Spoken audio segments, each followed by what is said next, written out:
Okay, so today I am here to talk about international romance scammers as opposed to giving you the true crime news of the day. Specifically, this lady named Irina Barrett. I have some notes here on my laptop, so I'm trying to look in the camera when I'm speaking as well. But anyway, okay, so this lady named Irina Barrett, who was recently extradited from the United States back to her home country of Germany to face several hundred criminal charges that were all romance scamming, fraud, blackmail, forging documents. So I have some notes here and I'm going to tell you about her. Okay, so she was born in 1975. So in 2002, it was her first criminal conviction, and this is in Switzerland. On June 25th, she was sentenced to 6 months in prison with 2 years probation for fraud, blackmail, and forging documents. Okay, then in April of 2003, while she's still on parole or probation in Switzerland, she gets sentenced to 1 month in prison for more fraud charges. But I'm not exactly sure what she did to defraud people. I could not find the information. Okay, so starting in 2005, this lady, Irina, she operated this huge internet fraud scheme where she'd buy high-ticket electronics using, like, multiple aliases, okay, and then she just would never pay the person that she bought them from. And she scammed a total of 29,000 euros in 2005 and 2006. And then in 2006, she perpetrated a similar fraud scheme where she'd sell high-ticket items on websites like eBay, and then the buyer would pay, and she wouldn't send the item. So she had, two different scams with that. One got her approximately 5,000 euros, and another one got her approximately 3,600 euros. And of course, these are only the people who are reporting this. Okay, so I'm sure the number, or the amount of money she got, and the number of times she perpetrated fraud is way higher. Okay, so in 2007, she's finally caught for those two fraud schemes, arrested February 19th, then February 19th, 2007 to July 5th, 2007, she's sitting in whatever Germany's version of the county jail is, waiting trial, and she was convicted on July 5th, 2007 of 57 counts, and this is in Germany. So she's sentenced to 18 months in prison, but then gets her sentence suspended on appeal and gets 3 years probation instead. Okay, well, January 2nd, 2008 was the last time anyone in Europe has heard from her. Any type of European or German authorities, the courts, law enforcement, parole and probation officers that she's supposed to be reporting to. January 2nd, 2008, last time they ever heard from her. And again, she's going to be on probation for 3 years, right? So she flees to the United States using her sister's passport, okay? And then in 2009, a court in Switzerland again issued a warrant for her arrest for fraud, and it was never responded to. So the court ordered her to serve 2 years in prison, but of course she's in the United States, so she doesn't know about this. And then September 7th, 2012 is when the court in Germany, and this is in Rostock, Germany, where she was supposed to be reporting for parole, issues a warrant for her arrest for failing to comply with probation. Okay, and the documents I'm looking at right here from the German police say that the country of Germany has no idea where she's been since January of 2008.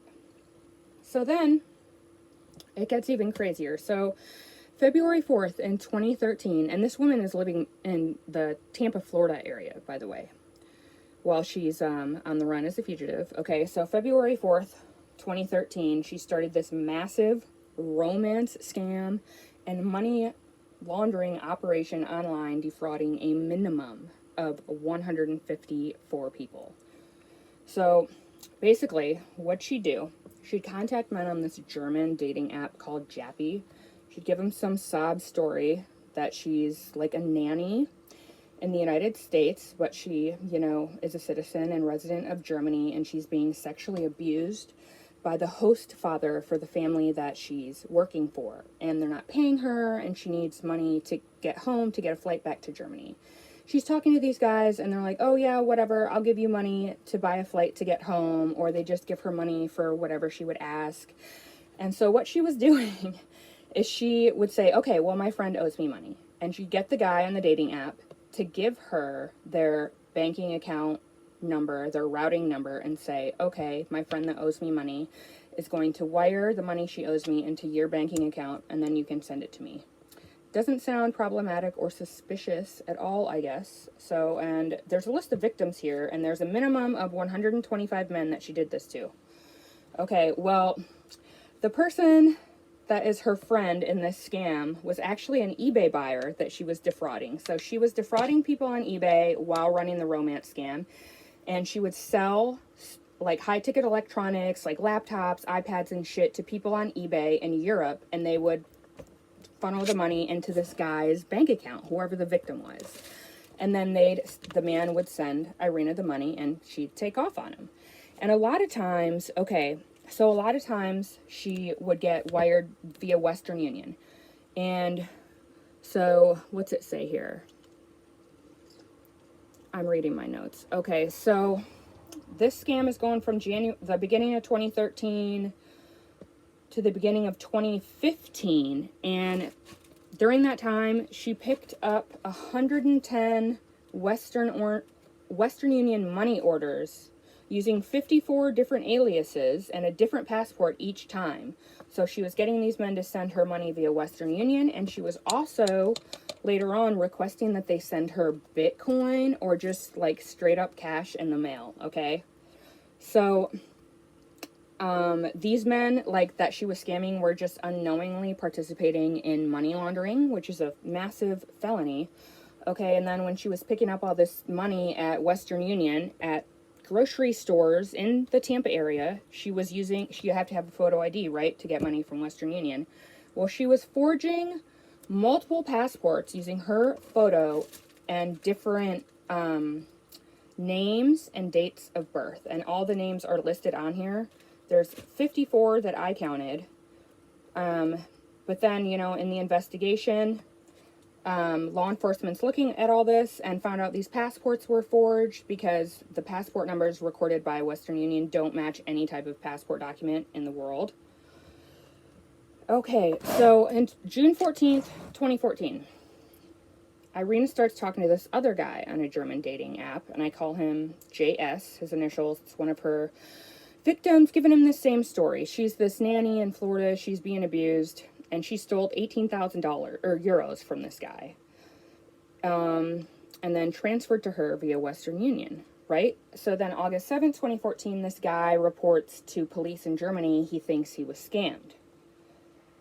So then on August 13th, another victim, I have him as TB, sends money to Irina after forming like a romantic relationship on this dating app, right, under false pretenses.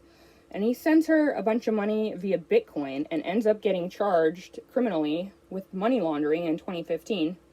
Okay, and then right after that, in August 2014, Western Union systems started seeing all this activity and flagging it as suspicious and looking into it as possible money laundering. So, it says she's being charged for money laundering from the scam that started in January 2013, but the documents that I found online are showing that she started receiving money from Western Union from men in Germany January 4th, 2011. So I'm sure there's hundreds of more victims that people don't even know about. So during this time too, like the end of 2014, there are like dozens and dozens of people in Germany who are reporting to police that they're being scammed, like on a dating site, or they're buying stuff on the internet, they're not getting it. So, and then law enforcement starts looking into it, that it's like the same buyer or account on eBay defrauding all these people. So they kind of start putting the pieces together and getting some warrants to find the IP address, and they figure out Irina has been using the Tor browser to do all this, which is the dark web that people do really shady shit on. So they can't find her IP address because she was using the Tor browser, which is the Onion router, if you didn't know. Okay, so then December 6th, 2014, Irina starts straight up asking for money from men on dating apps. And she meets another victim. I have him as OG, his initials. Asks for money, requests it be sent in Bitcoin, and she gets 700 euros in Bitcoin.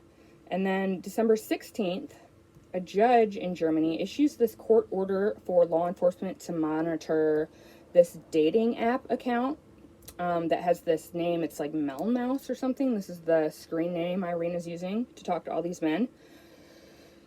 So now law enforcement in Germany is monitoring these dating apps and the associated like email addresses that were registered with this profile. They're doing this all covertly to try to figure out who's doing this. So then in 2015, one of her victims that I just talked about, the guy TB, January 5th, 2015, gets questioned by police for his like dim-witted role in this money laundering scam and ends up getting everything, of course, dropped. Okay, so then January 13th, 2015, undercover police in Germany get on this German dating app, Jappy, and contact this profile and start talking to it. And she gives them the same sob story about being a nanny. Oh, I need money. Oh, I'm being abused. Send money here. My friend owes me money. Can I have your bank account information? Like, how in the hell is she scamming hundreds of people with this lame-ass story? Who would be, like, stupid enough to fall for this? So, the cop sends her money, and, she gets, 186 euros transferred into the officer's account from an aggrieved eBay buyer, right? Okay, so then this guy, because now they've got her email address, right? This undercover cop sends an email to her email address, and when she has a link, she clicks on it, and it's going to show her IP address and bypass the anonymization software of the Onion router, the dark web browser that she's been using, and it shows her in Tampa, Florida. So that's when the FBI intervenes. So Interpol called the FBI, and this is January 30th when the FBI started the investigation in Tampa. And they do the same thing. They send her a link to her email address. She clicks on it, bypasses the Tor browser anonymization software, and shows her location in Tampa. So then the FBI gets a warrant to like covertly monitor over 100 email accounts now that are known to be associated with this scammer. And they still don't know who it is, right? So then February 2nd, 2015, another eBay buyer files a complaint with German police that she was scammed for 186 euros. And that's when the FBI and German police start to put it together that, okay, this lady might be a German national. And then, okay, so February 16th, this male that I mentioned, her victim OG, he was criminally charged in Germany for unknowingly committing money laundering, totaling over $5,000. Okay, and then February 26th, a court in Germany issues another order to seize all of the emails and over 324 email accounts that are associated with this lady, Irina. But they still don't know who it is yet, but they kind of know because they have her, like, address from the IP address. And they figure out that she's accessing the Tor browser from, like, a tablet, the Samsung tablet. So then the German police are able to subpoena Bitcoins and get, like, all the email addresses and names and stuff of this person who was exchanging Bitcoin for cash. So Irina was having these dudes send her money in Bitcoin, and she'd go to whatever, I guess, Bitcoin website, I'm not sure how all this works, and redeem it for cash and have the cash sent to her in the mail. So the FBI is monitoring this email. They figure out she's getting something sent to her. So the FBI intercepts the package, the tracking information, and pose as the delivery driver. And it gets delivered to her at her home, and she signs for it using her real name. So I don't know why she wasn't arrested right then. I think maybe they just wanted to get her real name. I don't know. But so then the FBI interviews the owner of this home, who knows, like, Irina and was defrauded by Irina, okay? And the owner, or it was a rental home. The prior landlord was defrauded by Irina and had her identity stolen and assumed by Irina, and I'm trying to get this lady on here to talk about this. So why Irina wasn't arrested right when the package was delivered, I really don't know. I don't think they knew her name. I think, like, when she signed Irina Barrett on the package signature thing, that's when they figured it out. So Then it says in the FBI documents from Tampa, FBI agents in Tampa interviewed multiple people in the area known to have been associated with her, and they all positively identified her based on a photo from her wedding that was found in an open source investigation online, so found it on Google. And twist the plot, it was from her wedding to the guitar player in Cannibal Corpse, Rob Barrett. So that's where I'm going to end here, and I will see you next time.